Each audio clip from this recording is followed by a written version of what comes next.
Hello everyone. सो कैसे हैं आप लोग? होप सब बढ़िया होंगे। सो बेसिकली आज हम लोग बात करने वाले हैं बहुत इंपॉर्टेंट चीज़ के बारे में, क्योंकि ये जो टाइम है, जो ये निफ्टी ऑल टाइम हाई चल रहा है एंड बैंक निफ्टी ऑब्वियस सी बात है निफ्टी को अंडर परफॉर्म कर रहा है। बहुत सारी चीज़ें अभी बाकी हैं जो कि मतलब जस्ट लाइक कि mid cap all time high चल रहा है। तो ये राइट टाइम है ये बात करने का कि इन्वेस्टर कौन होता है, क्या होता है और आप एक अच्छे इन्वेस्टर कैसे बन सकते हो। इन सारी चीज़ों के लिए हम पूरे ब्रीफ में बात करेंगे, A to Z कवर करेंगे। और ये उन लोगों के लिए सबसे अच्छी वीडियो होने वाली है जो नए लोग मार्केट में आए। ठीक है, आप नए आए हो, आपको हो सकता है कि मेरी बातें कुछ बुरी लगे कुछ अच्छी लगे, ठीक है, बट ये द थिंग इज कि आपको चीज़ों को एक्सेप्ट करना पड़ेगा, चीज़ों को समझना पड़ेगा। ठीक है, क्योंकि हम किसी को, हो सकता है कि आप मेरे से एज में काफ़ी बड़े हो, आप हो 40 45 50 साल के, ठीक है, या फिर कुछ हो सकते हैं मेरे से एज में काफ़ी छोटे हों, ठीक है, बट द थिंग इज कि यहाँ पे एज मैटर नहीं करती। ठीक है, यहाँ पे एज नहीं मैटर करती। ये स्टॉक मार्केट, अगर आप 50 साल में आपने फर्स्ट टाइम स्टॉक मार्केट देखा है, ठीक है, और कोई बच्चा है 18 19 साल का, उसने उस मार्केट में 4 साल से काम किया है, तो उस 50 साल से ज़्यादा नॉलेज होगी उस 4 साल के बच्चे को।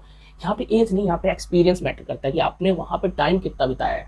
ठीक है, तो कभी भी मार्केट को, स्टॉक मार्केट को कभी भी अपने एज से जज ना करिएगा। ठीक है, मैं बड़ों से हाथ जोड़ के विनती करता हूँ कि आप इस चीज़ को गलत मत लीजिएगा, क्योंकि समटाइम क्या होता है कि हमारे अंदर एक ईगोइस्टिक फैक्टर रहता है कि यार वो बच्चा हमको क्या समझाएगा, या वो हमको, और जो हमसे छोटा है वो हमको क्या समझाएगा। भले से आप उससे सिर्फ आपने स्टॉक मार्केट 1 2 साल ही देखा और उस बच्चे ने 4 5 साल 10 साल से वो प्रैक्टिस कर रहा है उस चीज़ के बारे में, तो इस चीज़ को आप थोड़ा दूर कर दीजिएगा अपने माइंड से। क्योंकि अगर आपको अच्छा इन्वेस्टर बनना है तो आपकी सुननी सबकी है। ठीक है, कि क्या बोलता है, उसके पॉइंट्स क्या है, उस पर आपको नजर रखना है।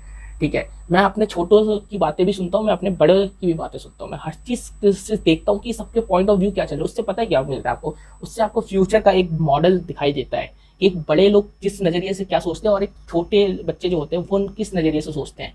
तो जब आप उन्हें कंपैरिजन करते हो तो आपको एक सामने एक फील्ड दिखाई देती है जो कि आप समझते हो कि अच्छा, इस फील्ड में फोकस किया जा सकता है, यहाँ पे ये फील्ड अच्छी ग्रोथ कर सकती है। क्यों? क्योंकि जो हमारे यंगस्टर हैं यहाँ पे फोकस कर रहे हैं।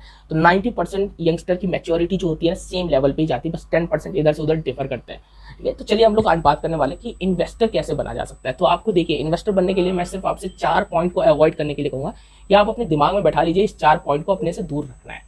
ठीक है, चलिए वो 4 पॉइंट हम लोग डिस्कशन करते हैं। वो 4 पॉइंट क्या है? पहली बात, पहला पॉइंट, वो टारगेट प्राइस। आपने बहुत बार सुना होगा कि HDFC बैंक का टारगेट प्राइस 1800 का आ गया, 1900 का आ गया। ये टारगेट प्राइस क्या है? कौन लोग लाते हैं ये टारगेट प्राइस?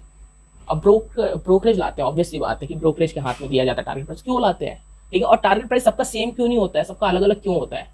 क्यों? सबकी एनालिसिस अलग अलग होती है। आप मुझे एक बात बताओ, कोई भी थ्योरी रहती है, ठीक है, किसी हम थ्योरी को प्रूव करते हैं, किसी एनालिसिस को प्रूव करते हैं, तो आउटकम सेम आना चाहिए ना। आउटकम डिफरेंट कैसे आ रहा है? मतलब सबकी थ्योरी अपने ही अंडरस्टैंडिंग में, सबने अपने अपने एनालिसिस के हिसाब से टारगेट प्राइस निकाला है। मतलब इट मीन्स कि किसी की भी एनालिसिस परफेक्ट नहीं है, it just a random number. ठीक है, तो अगर किसी ने 800 का टारगेट प्राइस दे दिया, किसी ने 700 का दे दिया, किसी ने -200 का दे दिया, तो वो जस्ट नंबर है, वो कोई टारगेट प्राइस नहीं है। आप पहली बात ये दिमाग से हटा दो। ये टारगेट प्राइस इल्यूजन क्रिएट करता है आपके दिमाग में। ठीक है, कि आपको 400 का स्टॉक चल रहा है, ब्रोकर ने 600 का टारगेट प्राइस दे दिया, 200 रुपये यहाँ से ऊपर, 50% ऊपर है, चलो लेते हैं। जस्ट अ थिंग, चलो लेते हैं, इसी के लिए वो टारगेट प्राइस बनाए जाते हैं। किसी ब्रोकरेज फंड को वो स्टॉक लेना है तो वो निगेटिव टारगेट प्राइस दे देगा कि आपके सेंटिमेंट्स के साथ खेला जाए और उस टारगेट प्राइस, मतलब स्टॉक को नीचे गिरा दिया जाए। ठीक है, तो वहां पे वो एक्युमुलेशन कर ले। तो टारगेट प्राइस कुछ नहीं होता है, इल्यूजन क्रिएट किया जाता है आपके दिमाग में। ठीक है, भ्रम डाला जाता है। क्या कंपनी अगर अच्छा परफॉर्मेंस कर रही है तो जब जिस स्टॉक कोई 5 10 रुपए का स्टॉक था उसका टारगेट प्राइस आज 15 रुपए कर दिया जाए, तो अगले 10 साल बाद वो उस स्टॉक का प्राइस 15 ही रुपए होगा? नहीं होगा ना। तो क्या है टारगेट प्राइस? कुछ नहीं है, दिमाग से हटा दीजिए। कोई 2000 का दे रहा है, 3000 का दे रहा है, हटा दीजिए। टारगेट प्राइस नाम की कोई चीज ही नहीं होता, कोई परफेक्ट नहीं है। अगर एनालिसिस परफेक्ट होती तो सबके टारगेट प्राइस सेम निकल के आते, किसी के टारगेट प्राइस डिफरेंट नहीं निकल के आते। ठीक है, होप आपको ये पॉइंट समझ में आया। दूसरी पॉइंट, आपने बहुत बार सुना होगा रिजल्ट आने से पहले स्ट्रीट एस्टिमेशन। अब आप मुझे समझिए ये स्ट्रीट एस्टिमेशन क्या होता है। ठीक है, अगर TCS का रिजल्ट आने वाला है, इन्फोसिस का रिजल्ट आने वाला है, आप उसका स्ट्रीट एस्टिमेशन 20% रेवेन्यू ग्रो करेगा, 30% रेवेन्यू ग्रो करेगा, वीटा मार्जिन 25% ग्रो करेगा। ठीक है, कुछ मैटर करता है क्या? अगर रेवेन्यू 20% ग्रो नहीं करके 18% ग्रो किया तो कंपनी प्रॉफिट में नहीं रही। ठीक है, या 18 छोड़ी, कंपनी अगर 20% की जगह 25% ग्रो किया तो कंपनी प्रॉफिट में नहीं रही। ये स्ट्रीट एस्टिमेशन क्या होता है, क्यों लाया जाता है? कंपनी प्रॉफिट में आ रही है ना, इट मीन्स कि आपने सही जगह इन्वेस्ट किया है। ठीक है, ये स्ट्रीट एस्टिमेशन सब बेवकूफ़ बनाने का तरीका है। ठीक है, आप सुनिए इसमें कहानी क्या होती है। वो स्टॉक अगर ज़्यादा चल चुका है, ठीक है, उसका स्ट्रीट एस्टिमेशन हाई रखते हैं, बिकॉज वो जानते हैं कि इससे बिलो आएगा, कंपनी में करेक्शन होगा, वहां पे इन्वेस्टर घुसेंगे। ठीक है, कोई स्टॉक नहीं चला रहता है तो उसका स्ट्रीट एस्टिमेशन वो लो कर देते हैं।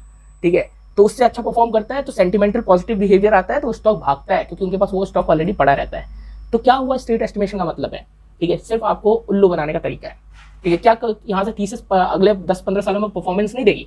देगी ना। यहाँ से अगले 10 सालों में क्या अच्छा इंप्रूवमेंट नहीं देगी? क्या जहाँ थीसिस अगले 5-6 साल पहले 800-900 रुपए की थी, आज भी वो वहीं पर रहेगी? क्या आज भी वो वहाँ पे है? नहीं है ना। क्या वो पहले स्ट्रीट एस्टिमेशन नहीं आए होंगे? तो ये सब उल्लू बनाने के तरीके। आपको सबसे पहली बात स्ट्रीट एस्टिमेशन से भी दूर रहना चाहिए। अगर आपने अच्छी कंपनी में इन्वेस्ट किया है तो doesn't matter, company profit generate कर रही है ना, खत्म। स्ट्रीट एस्टिमेशन का कोई मतलब ही नहीं होता, सबके स्ट्रीट एस्टिमेशन अलग ही आते हैं। ठीक है। तीसरी चीज डिविडेंड। हम लोग बहुत भागते हैं डिविडेंड के पीछे कि यार डिविडेंड चाहिए, डिविडेंड चाहिए। ठीक है, डिविडेंड वाले स्टॉक में इन्वेस्ट कीजिए। ठीक है, डिविडेंड किस लिए है? कभी आपने सोचा है ये चीज? क्या डिविडेंड आपके लिए बनाया गया है? ठीक है, आप कितना मान लीजिए, चलिए बात करते हैं, बीपीसीएल ने 75 रुपीज का डिविडेंड दिया, आपके अकाउंट में कितने आ गए? ठीक है, बीपीसीएल 500 का स्टॉक है। ठीक है, आप एक इन्वेस्टर हो, रिटेल इन्वेस्टर हो। ठीक है, आपने उसमें 10 लाख रुपए लगा दिए। ठीक है भैया, डिविडेंड देती है, 10 लाख रुपए लगा दिए। ठीक है, कितने स्टॉक मिल गए होंगे आपको उसके? 2000। ठीक है, 2000 इंटू 75 का स्टॉक लगा दिए। ठीक है, 75 रुपीज से 2000 को इंटू कर दिया, कितने आए? ठीक है, कितने रुपए आए होंगे आपके पास? ठीक है, ऑलमोस्ट 1 लाख के आसपास आए होंगे। ठीक है, अमीर हो गया आप इससे। ठीक है, बहुत पैसे बन गए। अरे नहीं, डिविडेंड का असली मतलब समझिए। डिविडेंड क्यों लाया जाता है, किसके लिए होता है डिविडेंड?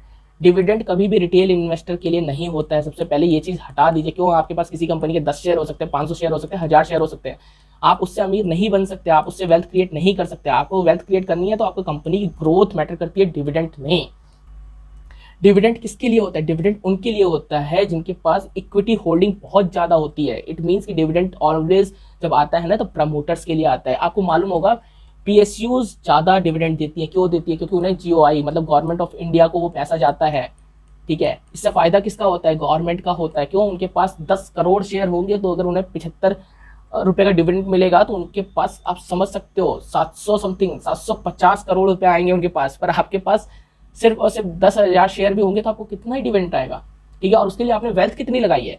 आप ये तो सोचो ना, आपने कितनी ज्यादा वेल्थ डाली है उसके अंदर, तो उसकी वजह से आपको छोटा सा एक पार्ट मिलता है। तो आपको डिविडेंड का फायदा हो रहा है? नहीं हो रहा है डिविडेंड का फायदा आपको। रीजन क्या है? क्योंकि डिविडेंड होता है जिसके पास नंबर ऑफ इक्विटी बहुत ज्यादा है, उनके लिए बेनिफिट होता है डिविडेंड। आप एक रिटेल इन्वेस्टर हो, आप किसी स्टॉक में 2 से 3 लाख 5 लाख से ऊपर इन्वेस्ट नहीं करोगे, और उसके कंपैरिजन में आपको डिविडेंड कितना मिल सकता है? हार्डली 4000 5000 10,000 रुपये मिल सकता है, उससे ज्यादा नहीं मिल सकता। तो डिविडेंड आपके लिए कुछ नहीं मैटर करता है। तो डिविडेंड के पीछे भागना छोड़ दीजिए। ठीक है, वो कंपनी उठाइए जिसमें ग्रोथ अपॉर्चुनिटी हो। ठीक है, आपको मल्टीफोल्ड रिटर्न चाहिए, आपको डिविडेंड नहीं चाहिए। ठीक है, डिविडेंड से आप कभी भी अमीर नहीं बनोगे। आप पहली चीज माइंड में रखिए। ठीक है, फोर्थ एंड लास्ट पॉइंट जो सबसे ज़्यादा इंपॉर्टेंट है, आपको हमेशा दिमाग में रखना है। ठीक है, नेवर फॉलो एवरीवन। ठीक है, आपको सबको फॉलो नहीं करना चाहिए। ठीक है, राकेश झुनझुनवाला ने, विजय केडिया सर ने, किसी ने क्या खरीदा है, क्या मतलब है? ठीक है, हो सकता है वो मैनिपुलेशन हो सकता है कि वो भी जानते हैं कि वो जब खरीदेंगे तो वो स्टॉक सब जगह हाईलाइट किया जाता है। हाईलाइटेड क्यों किया जाता है भाई? स्टॉक खरीद लिया, काम खत्म। क्यों मार्केट में चढ़ाया जा रहा है उस स्टॉक को कि विजय केडिया सर ने, राकेश झुनझुनवाला सर ने खरीद लिया? क्यों ऐसा हो रहा है? ठीक है, आप और यही सोचो ना, आप ऐसे स्टॉक क्यों दिखाए जाते हैं जो स्टॉक के फंडामेंटल्स इतने ज़्यादा अच्छे नहीं होते, और जो अच्छे फंडामेंटल्स होते हैं वो चुपचाप पड़े रहते हैं अंदर। उनकी रिपोर्ट आती है शेयर होल्डिंग पैटर्न के बाद कि अच्छा इसमें स्टेक लिया गया था, ये बल्क डील हुई थी, और जो खराब स्टॉक होते हैं उन्हें पूरे हाईलाइट कर दिया जाता है, ये देखिए टाटा मोटर्स और ये इनमें इन्वेस्टमेंट हो गई है। रीज़न इसके पीछे, ठीक है, इट्स अ मार्केटिंग स्ट्रेटेजी। अगर वो खरीदेंगे, अगर वो मार्केट में उस चीज़ को उतारेंगे तो आप ऑब्वियस सी बात है, बड़े इन्वेस्टर ने उसमें स्टेक लिया है तो उसके पीछे पब्लिक भागती है, इसलिए वो शेयर बहुत हाईली चढ़ जाता है। ठीक है, और उसमें क्या करते हैं वो लोग, अपना स्टेक जो है थोड़ा बहुत लिक्विडेट करके जितना उन्होंने इन्वेस्टमेंट किया रहता है वो निकाल लेते हैं। और इसके पीछे बहुत बड़ी थ्योरी है, ये सिर्फ इक्विटी मार्केट से नहीं होता है, ये फ्यूचर एंड ऑप्शन के थ्रू प्ले किया जाता है। वो चीज़ मैं आपको बाद में समझाऊंगा। ठीक है, तो उसके थ्रू अपना पैसा निकाल कर ऑलरेडी वो लोग सेफ हो चुके रहते हैं, बस आपको लगता है कि इन्वेस्टमेंट है। ठीक है, इक्विटी में दिखता है, फ्यूचर ऑप्शन आपको कुछ नहीं दिखता है, जहाँ पे सबसे बड़ा गेम खेला जाता है। तो ये चीज़ आप अपने माइंड में रखिएगा। तो ये 4 पॉइंट अगर आपने सीख लिया लाइफ में तो आप कभी भी गलती नहीं करोगे और एक अच्छे इन्वेस्टर बन के निकलोगे। सो होप आपको ये 4 पॉइंट समझ में आया हो कि आपको इन्वेस्टमेंट क्यों करनी चाहिए, कैसे करनी चाहिए, किस चीज़ों को अवॉइड करना चाहिए, आप अपने दिमाग में रखिएगा। सो आपके लिए इन्वेस्टमेंट बहुत ईजी चीज़ हो जाएगी। ठीक है, आपके लिए टाइम बिताना बहुत आसान हो जाएगा। सबसे बड़ा चीज़ क्या होता है, इन्वेस्टमेंट कंपनी खरीद लेना नहीं है। ठीक है, कंपनी के साथ जुड़े रहना इन्वेस्टर बनाता है आपको। ठीक है, कंपनी खरीद लेना तो वो सब खरीदते हैं, रोज़ कंपनी खरीदी जाती है, रोज़ बेची जाती है। क्या आप उस गिरावट में उस कंपनी के साथ हो? क्या वो कंपनी जब चढ़ रही है तब उस कंपनी के साथ हो? ठीक है, वो चीज़ अगर आपके अंदर स्किल्स आ गई तो आप एक इन्वेस्टर हो। सो होप आपको ये वीडियो पसंद आई है तो प्लीज़ लाइक करिएगा, चैनल को सब्सक्राइब करिएगा, नया है तो अपने फ्रेंड के साथ शेयर करिए। Thank you so much.